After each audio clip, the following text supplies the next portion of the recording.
শুনি যারে বন্ধু থরে যিশু ডাকুছন্তি বারে ক্রুশରୁ তো পাপ পাই ধাର ଧାର ଲହୁ ଝରେ ଶୁଣି ଯାରେ ବନ୍ଧୁ ଥରେ ଯୀଶୁ ଡାକୁଛନ୍ତି ବାରେ। दर्शक बंधु नमस्कार, मु आपणकर बंधु आइब छिंचाणी आउ एक कार्यक्रम नहीं आज आम आपण निकट को आसीपारिछु। आपण मैंने आमर कार्यक्रम देखुथिबारु आपण मानकु अशेष अशेष धन्यवाद जनाए। आपण मानक मध्य अनेक आम को टेलीफोन कॉल करिसेंती, अनेक प्रश्न पचारिसेंती। आपणकर कॉल पाई आपणकर प्रश्न पाई आपनको आमे धन्यवाद दोछु। आउ मु आशा करुछि जे आपण माने ये कार्यक्रम देखिबा द्वारा ईश्वरंकर आशीर्वाद को पाउछंती। ये कार्यक्रम संबंध में जदि आपणकर कौनसी प्रश्न थाए बा आपणकर कौनसी व्यक्तिगत बा पारिवारिक प्रार्थना अनुरोध थाए ता मध्य आमको जनातु, आमे आपणक निमंते नियमित भाव में प्रार्थना करुछु। तेबे आसंत माने आज कार्यक्रम आगक बढ़िबा। आज ये कार्यक्रम रे मते साहाय्य करिबा पई मोर दुई जण पालक बंधु आमनकर church of Christ union church Bhubaneswar अछंती। मोर डाहाण पटे अछंती रेवरेंड संग्राम किशोर सिंह। संग्राम भाई नमस्कार, भल अछंती। मोर बाम पटे अछंती रेवरेंड सतीश कुमार पाणी। सतीश भाई नमस्कार। आ प्रभुंकर धन्यवाद हो जे ये दुई बंधु से माने आमको अति प्रांजल भाव में ईश्वरन वाक्यरू आमको व्याख्या करिथांती। आमने सेमानकर कार्यक्रम निमंते आम ईश्वर को धन्यवाद दो। प्रभु सेमान को प्रचुर भाव में आशीर्वाद करंतु। तेबे आसंता माने आज जो प्रसंग रे आमने आलोचना करिबा, गत थर माने गत अध्याय रे ए प्रसंग रे आमे किछि आलोचना करिथिलु, ता थिला शांति। आज पृथ्वी रे सब किछि अछि किंतु ए बड़ विषयर अभाव रहिछि। परिवार रे, व्यक्तिगत जीवन रे, समाज रे, देश रे एवं विभिन्न स्थान रे आमे देखु शांतिर अभाव रही। आ लोक माने शांति पाइबा पई सब प्रकार उद्यम करूछंती। आमे गत थर एक कथा आलोचना करिथिलु जे शांति कौन, शांतिर संज्ञा कौन, ता से विषय आमने आलोचना करिथिलु। किंतु आज आमने आउ टिके आगु जाई आलोचना करिबा आमे किपरि प्रकृत शांतिर अधिकार हे परिबा एवं ए शांति आमे केउठर पाई परिबा। मु प्रथम रे रेवरेंड पाणी को पचारे चाहूँगी। रेवरेंड पाणी आपण कहतु आमे किपरि प्रकृत शांति पाई परिबा एवं केउठर पाई परिबा। आपनकर प्रश्न पाई धन्यवाद। कारण एई जो विषय वस्तु आमे आलोचना करिया पाई जाउछु, एई विषय रो बड़ अभाव वर्तमान समाज रे। आपण जेमती आपनकर जेतले पृष्ठभूमि कहूतिले सेही समय रे आपण कहूतिले जे आज व्यक्तिगत जीवन रे शांति, पारिवारिक जीवन रे शांति एवं समाज रे शांति एवं एई शांति बढ़ी बढ़ी देश रे शांति आवश्यक। मनुष्य भिन्न भिन्न भाव में आम गत एपिसोड रे भी आलोचना करथिलु जे मनुष्य भिन्न भिन्न भाव में निज जीवन को बा निज परिवार को शांति आनिया पई चाहूची। व्यक्तिगत जीवन रो शांति कथा जदि पदे आलोचना करू ताहले अनेक लोक निशा व्यवहार करने द्वारा भी शांति अनुभव करुचु बोली गोटे भाव प्रवणता अच्छी, ता प्रकृत शांति नुहे। किंतु आपण गोटे शब्द व्यवहार कले आ से शब्दटा होचे प्रकृत शांति। प्रकृत शांति ए जगत रु मिले नाही। अच्छा, प्रकृत शांति केवल ईश्वरंक पाखरु आसे। ईश्वर कठारे निर्भर करिबा द्वारा ए शांति आमान को जीवन रे आरंभ हुए। जदि आमे सीधा सड़क जदि मु आपनको बाइबल रो गोटे अंश पढ़ी की भी जदि मु सुनेबी ताले ताहे प्रकार लिखा अछि। जिसाइया तार 26 अध्याय 3 पद मु पाठ करूछि। ए प्रकार लिखा अछि ए जगह रे, जहार मन तुम्भठारे स्थिर थाए ताहाकु तुम्भे संपूर्ण शांति रे रखिबो, कारण से तुम्भठारे निर्भर रखे। एई पद जदि आमे मिलित भाव में भी आलोचना करूँ बड़ गुरुत्वपूर्ण शब्द बा गोटे गुरुत्वपूर्ण पद जे जड़े मनुष्य तार व्यक्तिगत जीवन रे हो कि पारिवारिक जीवन रे हो कि समाज रे मध्य जदि ए संपूर्ण बा प्रकृत शांति पाइबा पई इच्छा ताहले से प्रथमे ईश्वर ऊपर निर्भर करिबा विषय पवित्र शास्त्र बाइबल आमान को कहे।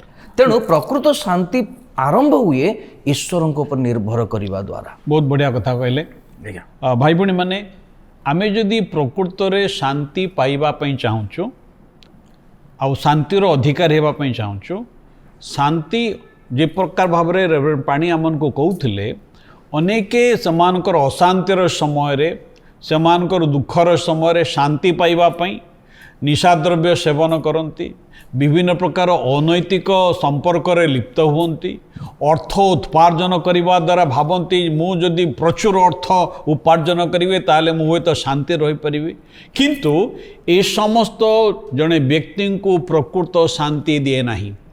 प्रकृत शांति जे प्रकार पाणी कहते जे ईश्वर ठारू आसी थाए। संग्राम भाई ए संबंध आप कौन कहते?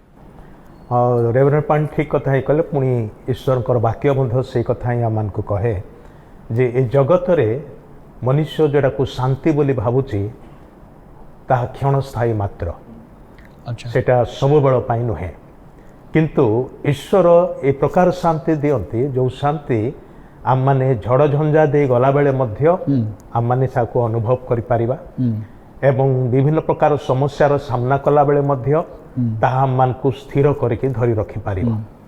सेथिपाई एई शांति जगत देई पारे नाही ताहा केवल ईश्वर ही देई पारंती एवं ईश्वर ठार ए शांतिरा पाइबा पई हेले तांको सहित संपर्क न रखिले ताहा संभवपर विषय नुहे। आ इथिपाई वाक्य मध्य जो अंशटी से पाठ कले लेखा जाउछि जहार मन तुम्भठारे अर्थात ईश्वर ठारे जहार मन स्थिर थाए एटा दिने अधेर विषय नुहे। आज मु ईश्वर संगे संपर्क रखिली संध्या बेलू पुणी निज बाटर पलैली आउ 2 दिन पर आसिक पुणी ईश्वर ठारे संपर्क से प्रकार नुहे किंतु यह एक ए प्रकार विश्व ए प्रकार संपर्क जोटा कि ईश्वर सहित लगी रही से प्रतिटी परिस्थिति रे सुखकर अवस्था सुस्थता थिला बेले किंबा दुर्दशार सम्मुखीन होला बेले विपद पड़िला बेले किंबा असुस्थ पड़गला बेले भी से ईश्वर ठारे भरोसा रखिब कारण से ईश्वर को जाने जे ए ईश्वर सर्वशक्तिमान अटंती ए ईश्वर सबु विषय को जानती से आमे जो विषय को आंशिक भाव में जानू बा वर्तमान समय ही जानू किंतु तापरे कौन हम आम मैंने जानू ना किंतु ईश्वर जानती या परे कौन हम आ ईश्वर यह जानती जे आमे जो परिस्थिति मध्य दे जाऊँ सेठी सब बेले रहबू नाही से आम को निश्चय चित्तर उद्धार करिवार बाटटा रखिचंती सेतिपाई तांको सहित संपर्क रे थिले से आम को से उद्धारर मार्ग रे कढे नेबे तेबे कौन हम आम माने आम को अस्थिर करुवा परिस्थिति उपरे जययुक्त हो पारिबा एवं ईश्वर शांति को अनुभव करि पारिबा। बहुत बढ़िया कथा कहले भाई भणी माने प्रकृत शांति ईश्वर ठार आसी थाए। जेतेबेले रेवरेंड सिंह तांकर कथा को व्याख्या करुथिले मो मन रे गोटे छवि आसिला आ से छविटी होची या गोटे झड़र समय रे से जो बाया चढ़ई बोले एम को वेवर बर्ड सी बसा करी से उच्च गोटे गछ उपरे बसा करी तार बसा भितर से थाए चारिआडे झड़ चारिआडे पवन से जो तार जो बसाटी पवन रे एपटे से दहुली थाए किंतु से झड़ मध्य शांत एवं सुस्थिर थाए। आउ एठी से कथाटा प्रभु वाक्य जिशा 26 अध्याय 3 पदरे आम पाठ करुचु लेखा अच्छी जार मन तुमठारे स्थिर थाए।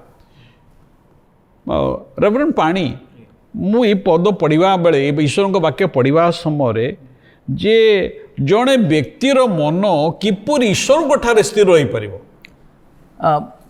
यही तो आमे जो आलोचना करुचु मन सबुबले अस्थिर एवं मन सबुबले बड़ गतिशील वैज्ञानिक माने कहती जे सबुठारु किसी गतिशील विषय अच्छी ताले से मन उदाहरण स्वरूप आम यही जगह बसी मुंबई हो चेन्नई आम पहुँची पारिबा मनरे एते द्रुत गति आमर गतिशील आम जो ईश्वर विषय कथबार्ता करुचु जे जड़े मनुष्य ईश्वर प्रति स्थिर रहिबा विषय किसी समय पूर्व रेवरेंड सिंह जमती कहते जे भिन्न भिन्न परिस्थिति रे भी ईश्वर को अग्राधिकार देबा एवं तांकु अपेक्षा करबा एटी दुईटी विषय लेखा अछि देखंतु गोटे होची जहार मन तुम्भठारे स्थिर थाए एवं निर्भर करिबा विषय निर्भर करिवार अर्थ एवं स्थिर रहिबार अर्थ मु प्रभु ऊपर ट्रस्ट करुची बा मु अपेक्षा करुची यह केतेबेले संभव हो ना जेतेबेले मु ईश्वर को अग्राधिकार देबी मु नुहे किंतु ईश्वर आमे किछि समय पूर्व आलोचना भी करूथुलु जे जगतर केते गुडे अनेक गुडे विषय अर्थर यथेष्टता प्रचुरता किंबा धन संपत्तिर प्रचुरता अन्यान्य विषय को आमे शांति बोली भाबू ताहा स्वच्छलता ही पारे किंतु शांति नुहे। अच्छा अनेक लोकंकर ये सब विषय न थाई कि भी से मानक जीवन रे शांति अछि किंतु अनेक लोकंकर ये समस्त विषय थाई कि भी शांति नाही किंतु मूल आमे जो विषयटा आज आलोचना करूची विशेष करी ता होची प्रकृत शांति राइट प्रकृत शांति ईश्वरଙ୍କ ऊपर निर्भर करिवार अर्थ मु नुहे किंतु ईश्वर मोर सामर्थ्य मोर धन मोर समस्त विषय नुहे किंतु ईश्वर मते सही शांति देई परिबे।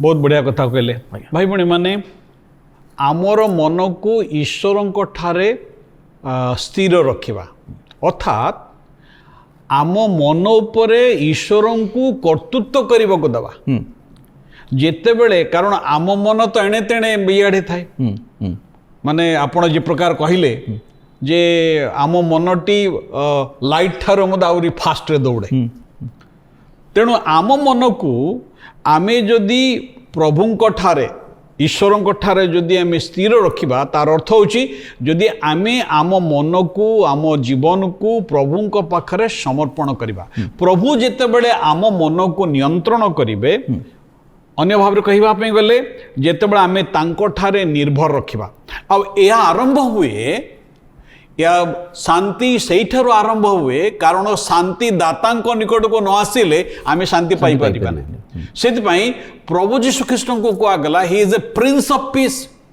से शांतिर राजकुमार कारण ईश्वर को वाक्य बाइबल लिखा अच्छी आम मान निमंते एक बालक जन्मी अच्छी आम मान एक पुत्र दत्त होती स्कंदरे कर्तृत्व भार थुआ पुणी ताहांकर नाम आश्चर्य मंत्री पराक्रांत परमेश्वर अनंतकालीन पिता वो शांति राजा हम तेणु से शांति राजा निकट को न आसवा पर्यंत आम मन पृथ्वी रे अस्थिर रहिबो आम मन केबे बंद स्थिर रही परिबो नै कारण से ही आम को प्रकृत शांति दियंती तेबे भाई बहन माने गोटे कथा ये मु स्पष्ट करक चाहे जे प्रकृत शांति जेते बेले आम माने ईश्वरंकर सहित आमे मिलित हो आउ आमे ख्रीष्टंक द्वारा ही मिलित होई परिबा।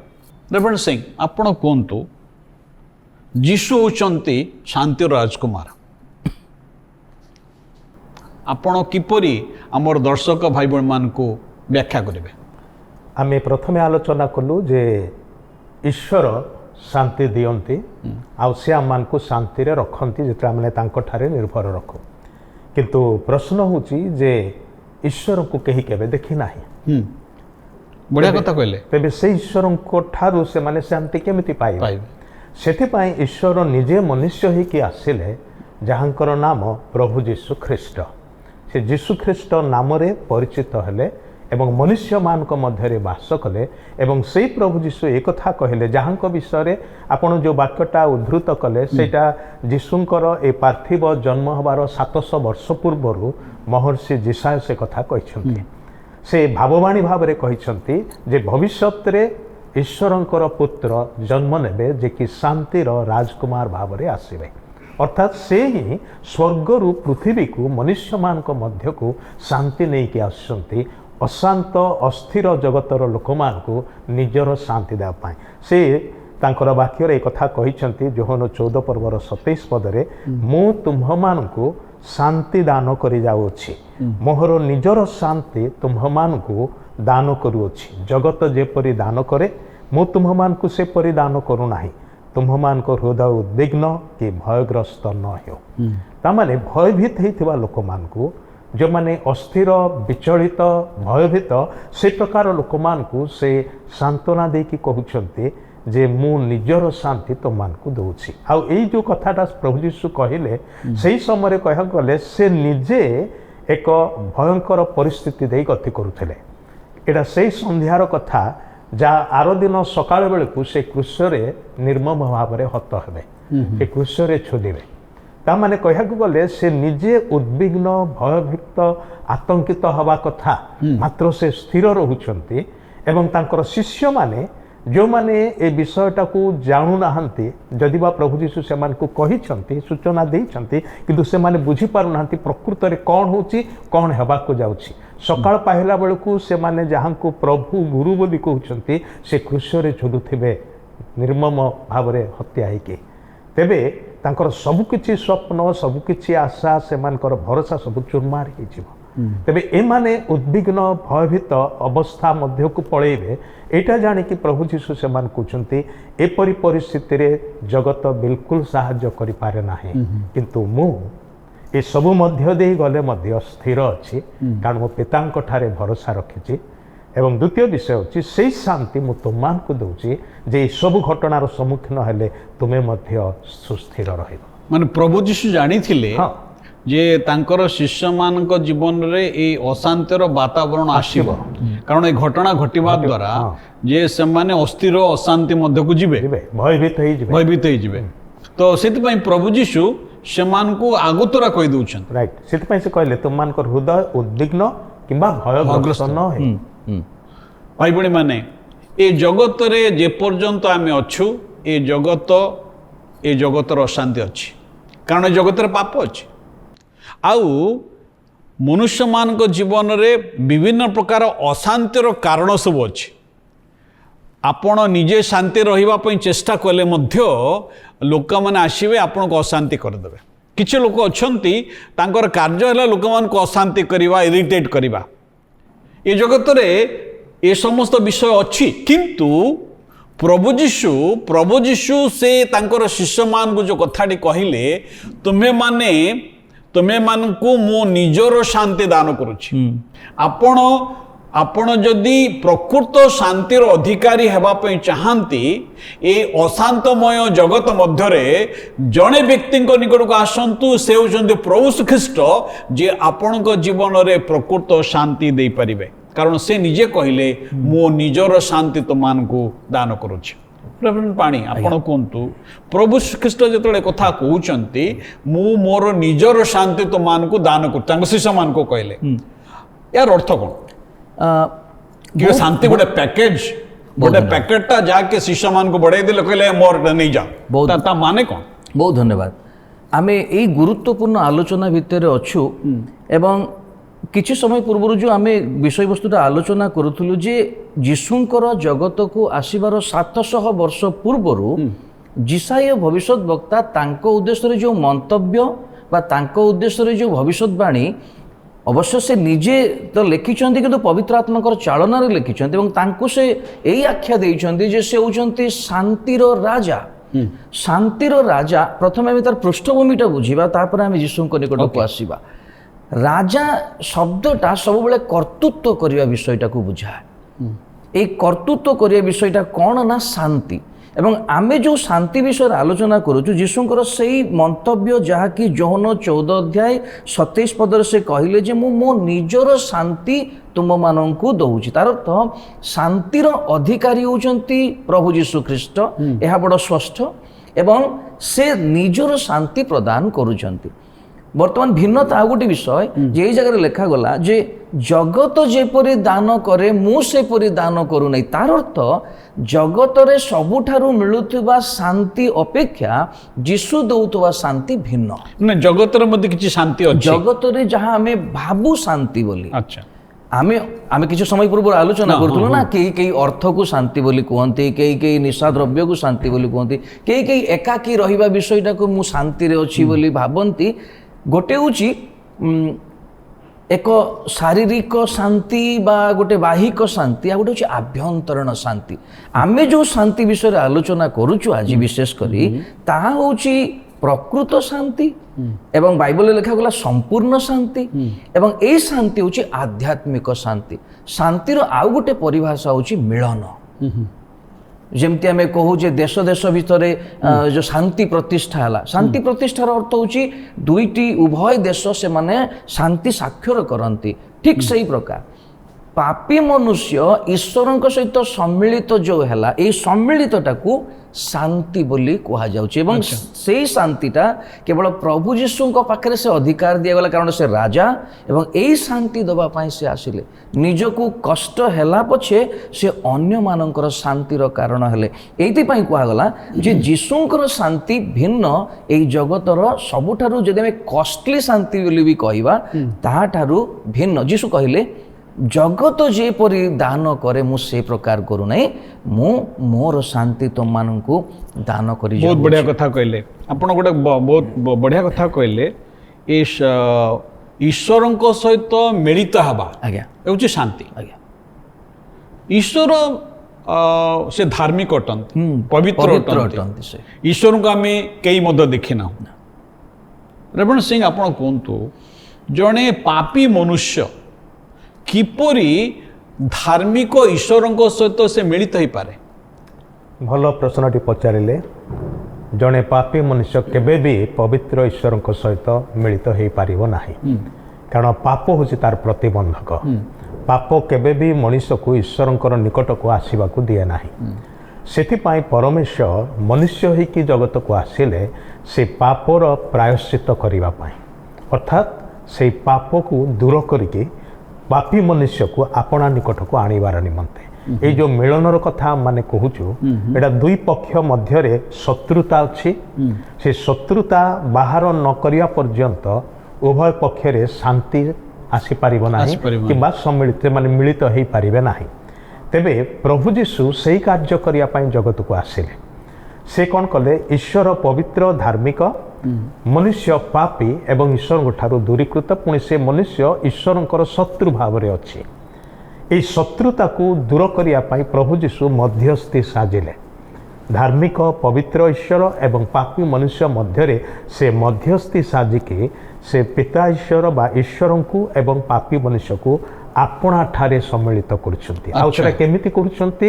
ନିଜର ବଳିଦାନ ଦ୍ୱାରା। ବିନା ବଳିଦାନରେ ଏଇଟା ସମ୍ଭବପର ନୁହେଁ।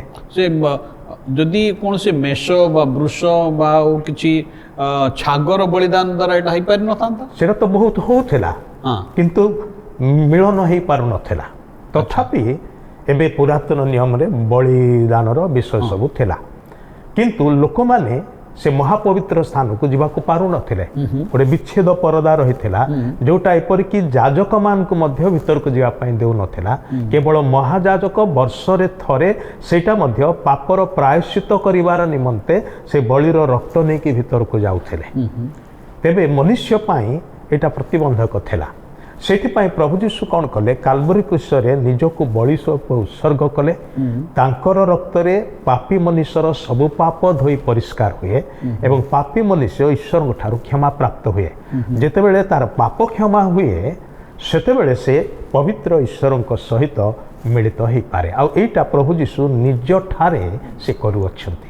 ସେଥିପାଇଁ କୁହାଗଲା ରୋମୀ ପୁସ୍ତକ ତାର 5 ପର୍ବର 1 ପଦରେ, ଅତଏବ ବିଶ୍ୱାସ ଦ୍ୱାରା ଧାର୍ମିକ ଗଣିତ ହେବାରୁ ଆମ୍ଭେମାନେ ଆମ୍ଭମାନଙ୍କ ପ୍ରଭୁ ଯୀଶୁ ଖ୍ରୀଷ୍ଟଙ୍କ ଦ୍ୱାରା ଈଶ୍ୱରଙ୍କ ସହିତ ଶାନ୍ତିରେ ଅଛୁ।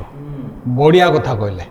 ୱାହ, ଏଇ ଯେଉଁ ପଦଟି ଭାଇ ଭଉଣୀ ମାନେ ମୁଁ ଆଉ ଥରେ ପଢ଼ିବା ପାଇଁ ଚାହୁଁଛି। ଲେଖା ଅଛି, ଅତଏବ ବିଶ୍ୱାସ ଦ୍ୱାରା ଧାର୍ମିକ ଗଣିତ ହେବାରୁ ଆମ୍ଭେମାନେ ଆମ୍ଭମାନଙ୍କ ପ୍ରଭୁ ଯୀଶୁ ଖ୍ରୀଷ୍ଟଙ୍କ ଦ୍ୱାରା ଈଶ୍ୱରଙ୍କ ସହିତ ଶାନ୍ତିରେ ଅଛୁ।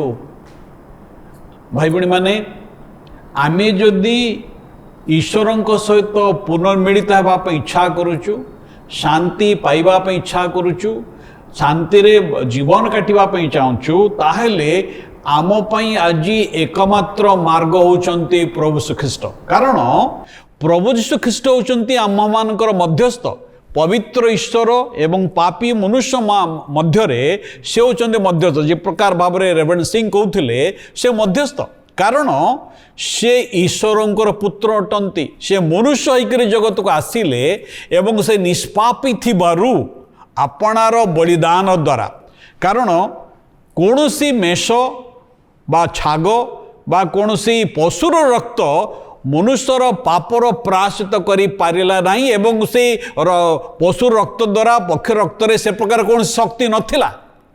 যদিও পুরাতন নিয়মরে সেমানে অনেক বলি উৎসর্গ করুলে পাপার্থক বলি এবং অনেক বলি উৎসর্গ করুলে মাত্র সেই বলিরে সে প্রকার কোন শক্তি নথিলা সেপাই স্বয়ং ঈশ্বর নিজে মনুষ্যକୁ প্রেম করি মনুষ্য রূপরে আসিলে आ जाकि सारा पृथ्वी रे बड़दिन भाव में लोक मैंने पालन करती क्रिसमस भाव में पालन करती बहुत आनंद करती किंतु प्रकृत है ईश्वर मनुष्य हेले आ ईश्वर मनुष्य कौन कले ना मनुष्यर पापर प्रायश्चित निमंते क्रूसरे बलिदान कले आपण रक्तरे से आपणकर पाप मोर पाप सर्वजगतर पाप को क्षमा करि अछंती भाई बहन माने एबे आपणक निमंते बलिदान रो आउ कोनोसी आवश्यकता नाही कारण ईश्वर पुत्र आपण निमंते मो निमंते सर्वजगतर पाप निमंते बलिकृत हो सारी आउ से एबे आह्वान दियंती एबे से आह्वान दियंती से आमान को बिना मूल्य आमान को आह्वान दियंती